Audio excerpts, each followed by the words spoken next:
Okay, so last week we talked about holding both grace and grief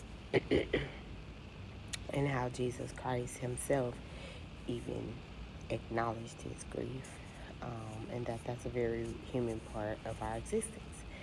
And so this week I want to talk about moving towards your grace, because we have got to hold grace and grief, but we can't remain in grief.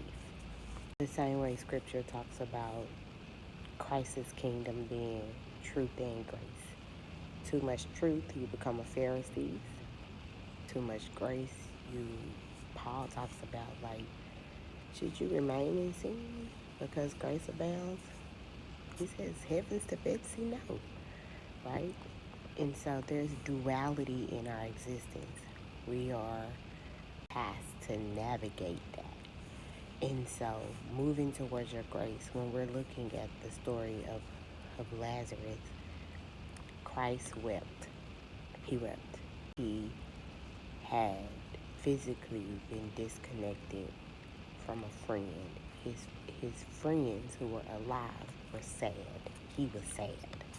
And he grieved and he wept. The other thing that you notice is he says, take me to where he lays. Take me to the body. Because he had been graced in this area to do something about it. And so he began the journey to go to where he was going to resurrect something. And so I want you to think about that as you are feeling all of the feels. You have still been graced in this area to do something about it. And so when I think about my own life, sometimes grief comes in waves, and it like the current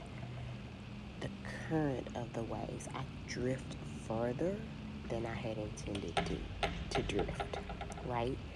Because the current, the current crisis, the current circumstance, the current, whatever is currently happening can drift me away. And so the waves have pushed me out further from where I was. So the waves have pushed me out further from the shore that I want to be. And so I have to get back to what I was graced to do. And we see Jesus do that himself. He says, take me to where he's laid. Because I'm graced in that area. I have authority in that area. I've been bestowed power in that area.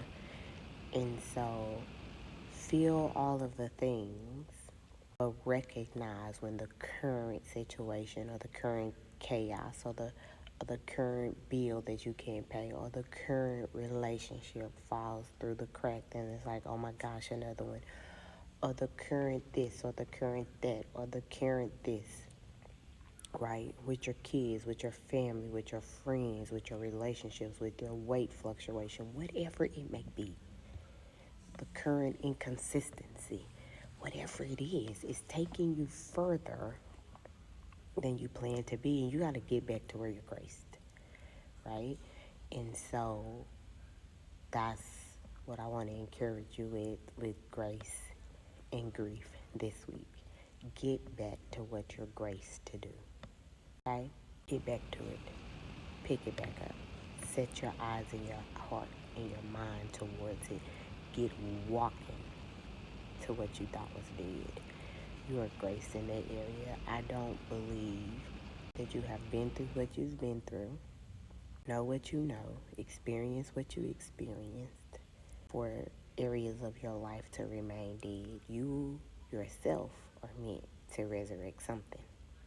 You're meant to call things back to their original design. You're meant to speak life. You're meant to give life. You are meant to do something. God left you here. He's graced you here for a reason. Get back to it. I